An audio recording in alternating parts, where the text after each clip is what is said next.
Hi everyone, I'm Allie and this is Top Book Club. Today I'm talking to Emily Krempholtz about her novel, Violet Thistlethwaite Is Not a Villain Anymore. Thank you so much for being here. Hi, thank you so much for having me. For our first question, can you give us a quick summary of the book for those who haven't read it yet? Yeah, so Violet Thistlethwaite Is Not a Villain Anymore tells the story of a powerful plant witch who has spent her entire life working for an evil sorcerer. After he is defeated, she's kind of given a second chance at life and decides to turn over a new leaf by opening a flower shop in a small town. Unfortunately for her, escaping her past is not quite as easy as she anticipated. She runs into quite a few roadblocks along the way, including one in the form of a grumpy alchemist who lives next door. Perfect. All right. What inspired you to write a cozy story for your debut novel?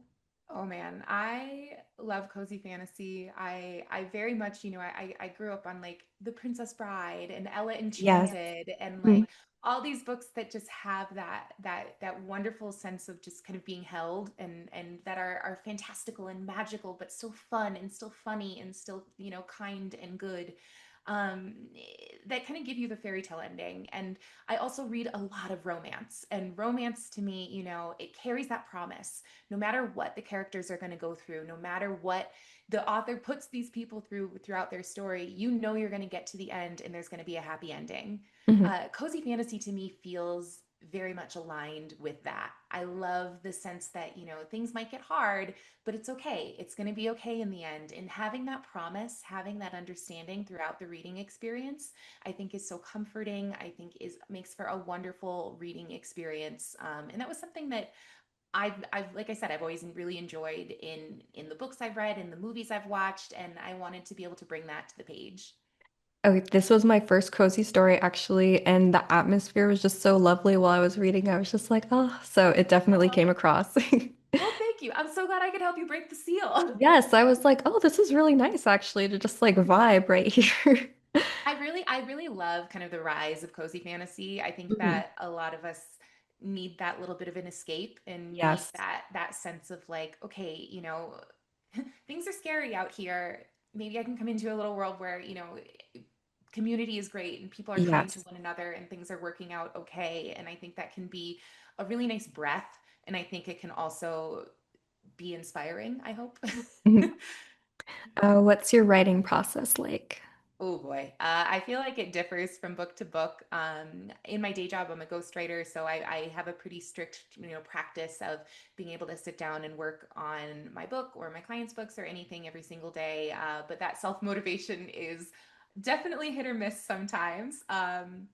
Writing, I my favorite ideal writing day is very much I'm a morning person. I like Mhm. to wake up, go for a walk. I'll get like a little coffee treat from a cafe, and then I will walk around my neighborhood and I will dictate notes into my phone. Okay. So like I'll do like voice to text and I will basically just write out a scene or talk through like descriptions of things or plot problems to myself. Mhm. And I'll do that, sometimes it's a 30-minute walk, sometimes it's 2 hours. And then I get home and I will make myself some breakfast, do whatever, and then sit down on my computer, look at the transcribed version of those very nonsensical notes I've left for myself. And I'll generally try to turn them into a chapter or turn them into a scene or work them into, something that's not currently working about my characters. Mhm. So that kind of combination of physical movement and creativity is something that is has always been so inspiring for me. I live in Colorado, so I go for a lot of hikes too, and I'm Oh, able to very cool. be out in the wilderness and exploring that. And so finding a way to make those two things kind of work in tandem, I find is really, really good for my creativity and my process. And then coming back and sitting in my chair and just getting the thing Getting done. to it. Yeah, getting done. Um, okay. Did you know you wanted to write a story with a grumpy sunshine romance, or did it organically come about while you were working? A little bit of both. Okay. I love Grumpy Sunshine. I think that as a person who, I have my grumpy moments, I have my sunshine moments. I think we all kind of contain that duality Hmm.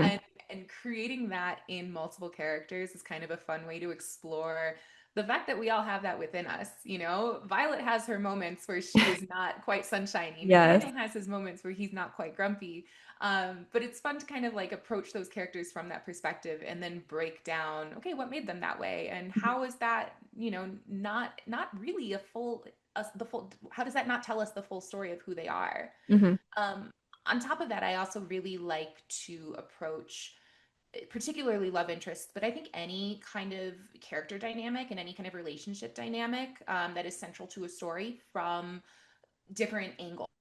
And Grumpy and Sunshine is a great way of doing that because you're taking kind of this, okay, how are they presenting to the outside world? And you're coming at it from different sides, Hmm.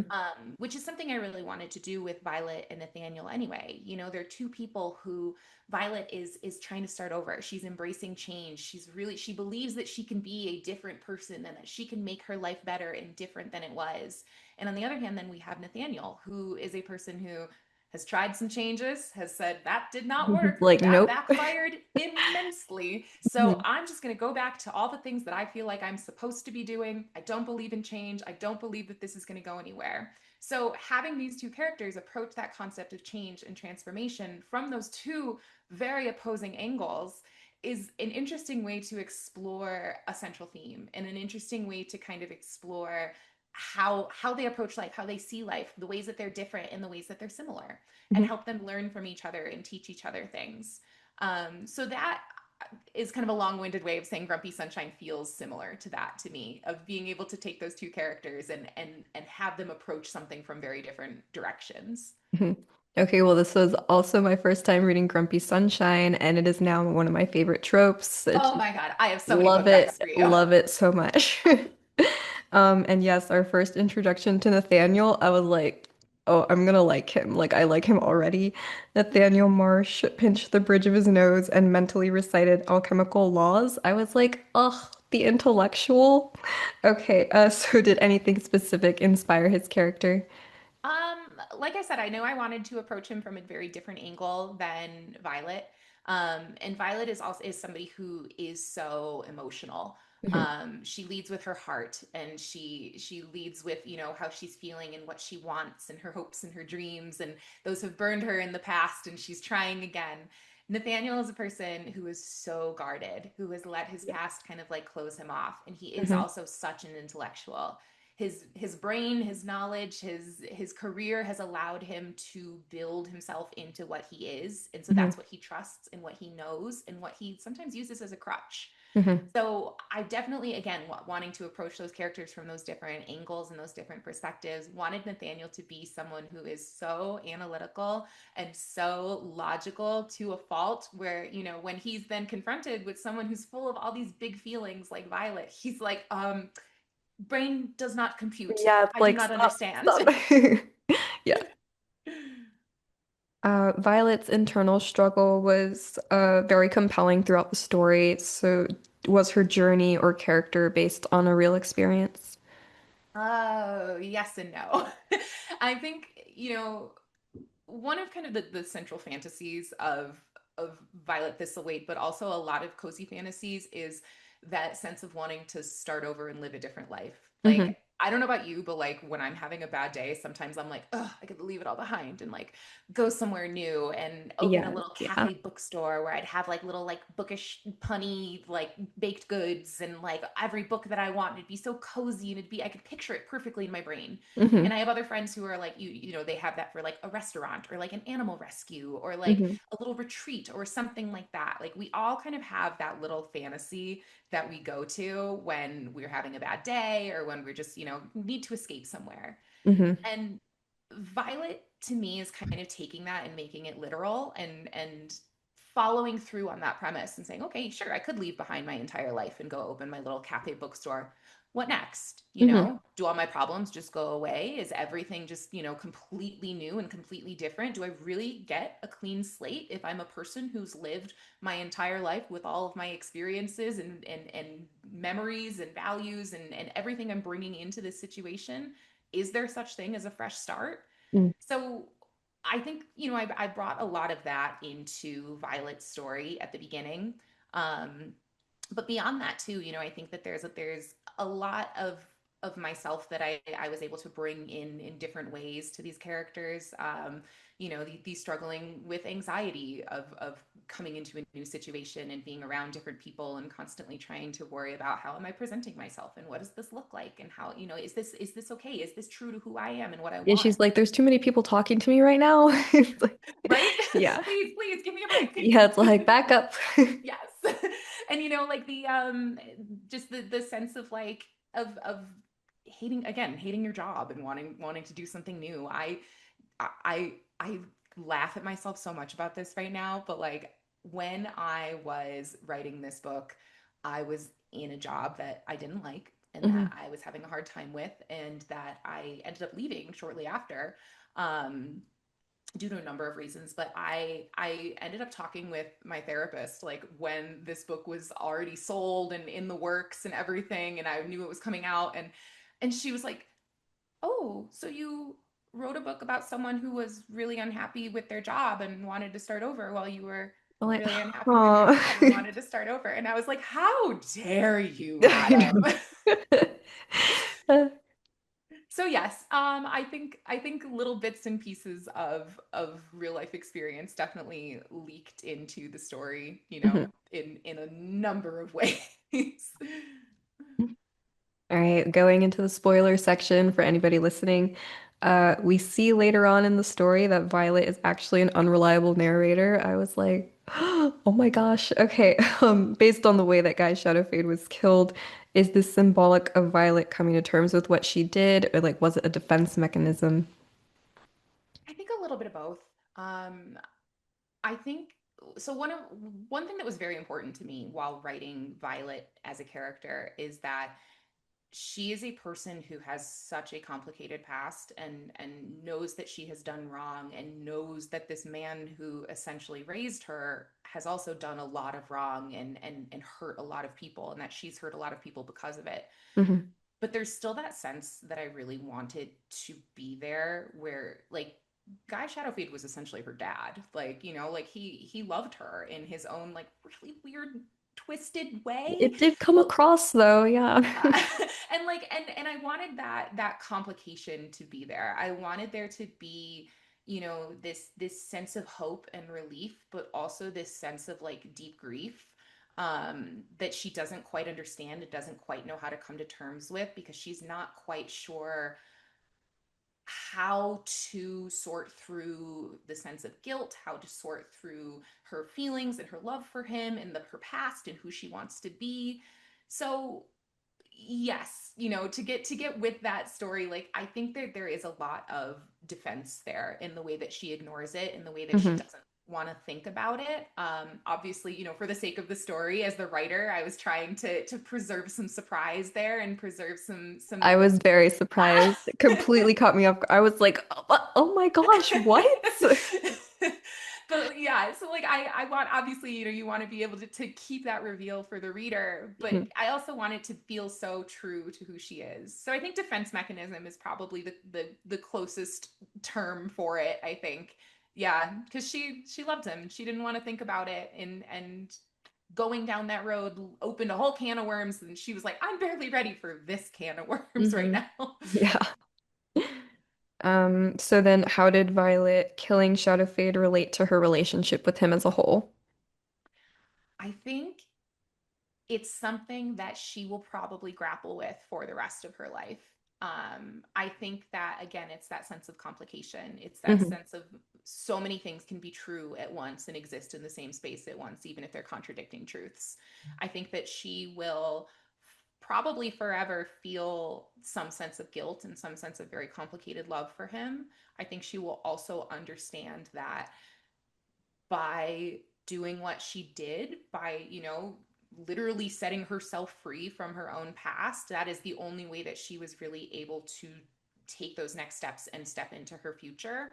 Um, because I think that she kind of, you know, came to terms with the fact that at a certain point there are people in your life, there are institutions in your life, there are things that you have been taught, you know, your entire life that are not serving you and that there is no way to go on with that still in your life. Hmm. Obviously I'm not, you know, suggesting that anybody who's like, I have a toxic relationship with my parent, like, stab them and walk away. Yeah.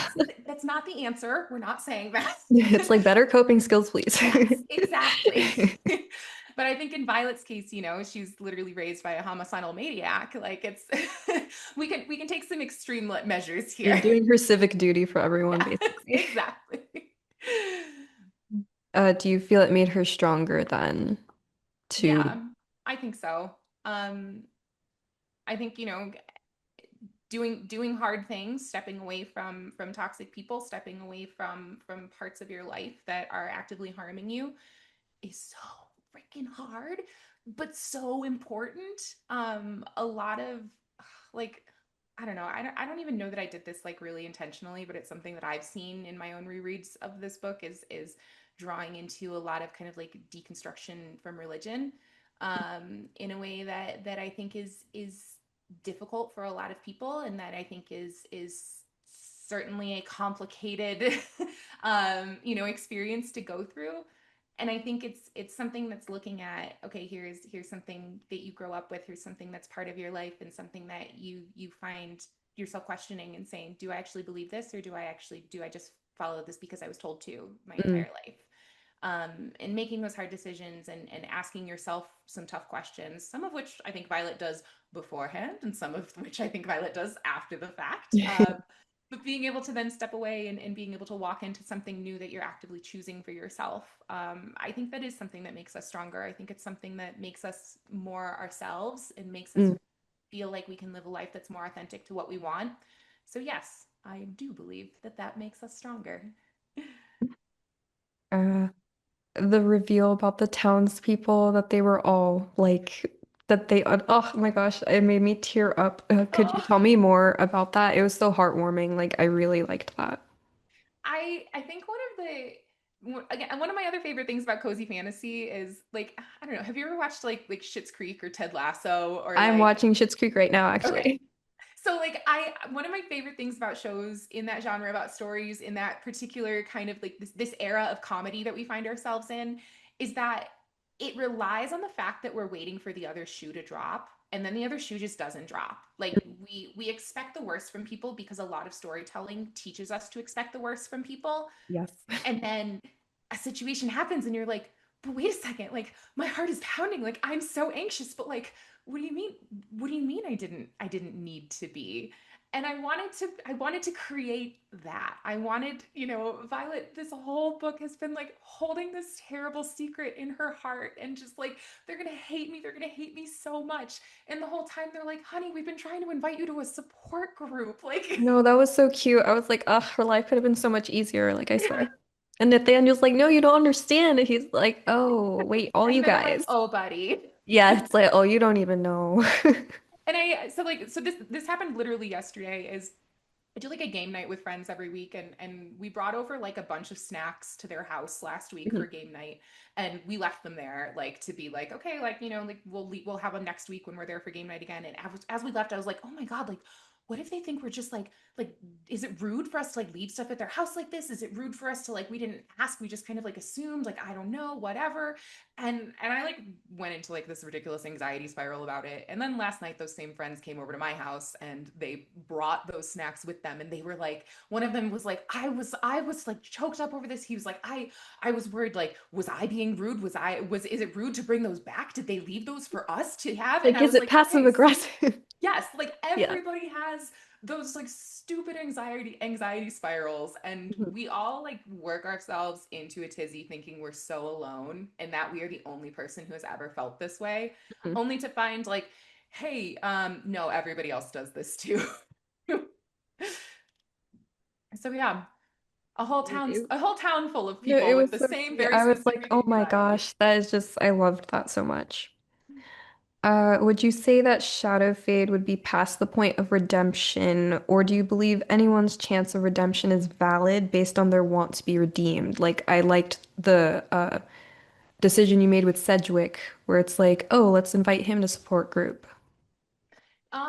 This is a fantastic question, and Oh, it's thank one you. that I don't know that I have an answer for, Mhm. because I think that redemption is so personal. and is so the whole Violet goes through this whole rigmarole to realize like I don't get to just walk into a new life and call myself a good person. It's something I have to work at every Hmm. single day and will work at every single day for the rest of my life.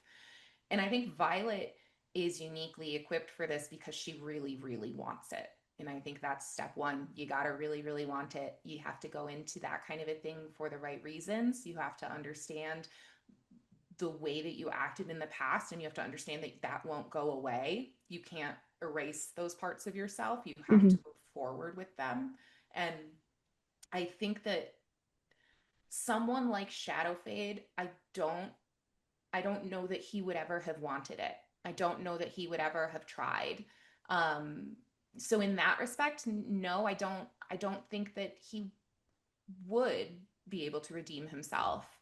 But I think the other part of it too is something that if I had more room in Violet, I feel like I would have gone into a lot more, which is that redemption isn't just what you are doing. That is the only part that you can control, but it's also a question of Violet feels a lot better when it comes to being in Dragon's Rest. If she goes into the city of Silborn, where she, hurt a lot of people, is that going to be the same thing? Is she going Hmm. to feel the same way? Is she going to feel, redeemed in their eyes? And are they going to want to redeem her in the same way that people of Dragon's Rest feel okay forgiving her?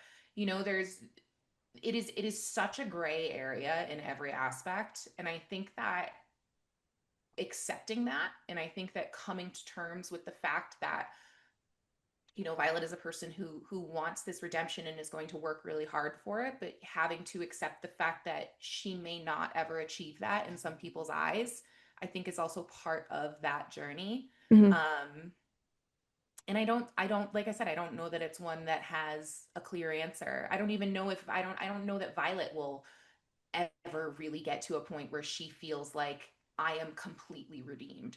Um, and I think, yeah, so I think that's a very good question, and it makes me Thank. think a lot about what could possibly happen after this book. All right, well, that does lead me into my next question. The last line made me tear up. I am no villain, at least not anymore. Oh my gosh. Okay. I feel the addition of the words at least have a lot of weight on them, like behind them. So, do you feel that a person's redemption can balance out, erase, or make up for their past behavior, or is it more about how you would view yourself? I mean, again, I think it's that complication, and I think like I said, there's those multiple sides and those multiple angles of that redemption, and the only one you can control is yourself and how Hmm. you are acting and going forward in your life. And I think that stepping forward into every day and saying, like I don't want to be a villain. I'm not a villain. I'm not a villain anymore. I'm going to from to be a good person as much as is within my power Hmm. is all we can really do. So yes, I think that you can move forward with that. I think that there is that sense of being able to get past that point in your life. But you can never erase it. It's always there, and that is always something that Violet is going to have to grapple with.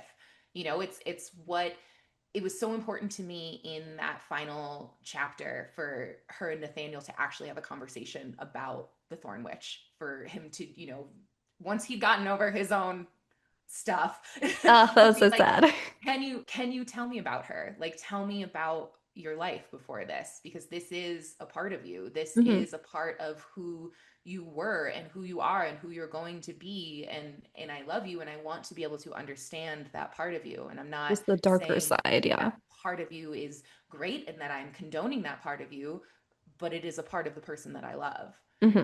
um so yeah, I think there's a lot of acceptance that has to come from that journey of redemption. And I think, there's only so many room there's only so many pages in a book, there's only so much room, but I do think that journey of acceptance is something that Violet is well on her way to at the point where we leave her. What do you hope people will take away from this book? Oh man, that you can live a life that you love if you take the steps to start living it. And that being a good person is more than just saying you're a good person. It's about taking action even when it's hard. It's about, continuing to make that choice. You don't Mm. just get to do it once and then say, "All right, I'm done. That's it. I'm not a villain anymore." Hmm. um, but kind of the sense of choice, that power of being able to choose good and to be a good person, and to be a good person every single day and with every choice that you make, and that it's also okay to make mistakes, and that you can rely on your community and the people in your life to help kind of lift you back up and get you back on track to making more decisions that lead you toward the life that you love. So all around in a circle. All right, and my last question is what book is your favorite? Ooh, like ever? Yeah. Oh my God. You can't just throw this at me. Oh man. Surprise. I'm cheating, looking at my bookshelf right now. I don't know. I don't know if I have an answer for this. It can be recently, I guess. Okay, a series that I have read a bajillion times since I was a kid were the Tamara Pierce books in her Turtle World. I love those. I'm a Lord of the Rings nerd. I'm just gonna like throw a bunch of books at you, I guess. Okay, yeah, go ahead. I will, and my auto buy authors these days, anything India Holton writes. I love like the Ornithologist Field Guide to Love. That new series is so great. It's so much fun. And the Wisteria Society of Lady Scoundrels is so good in like just like an unhinged Princess Bride meets Pride and Prejudice kind of way. Ooh, Um, intriguing. yeah, super fun. And I love like stories that play with genre and that have any amount of magic and romance in them. Those are my like my must-haves in a book, but I don't know if I can choose like all-time favorite. All right. Well, that was my last question. Thank you so much. This was so fun. And yeah, I really enjoyed the book so much. And yes, it broke me into cozy books and now Grumpy Sunshine. I'm like, ooh, yes, I like that a lot. Amazing. I wish you many, many more amazing cozy fantasies in your future. There are quite a few really good ones that are coming out this year and a lot more that are already on shelves. So All right, I'll let you go. thank you very much. Thanks so Thank much you for so chatting with much. me. Have a Thank good one. you. Bye.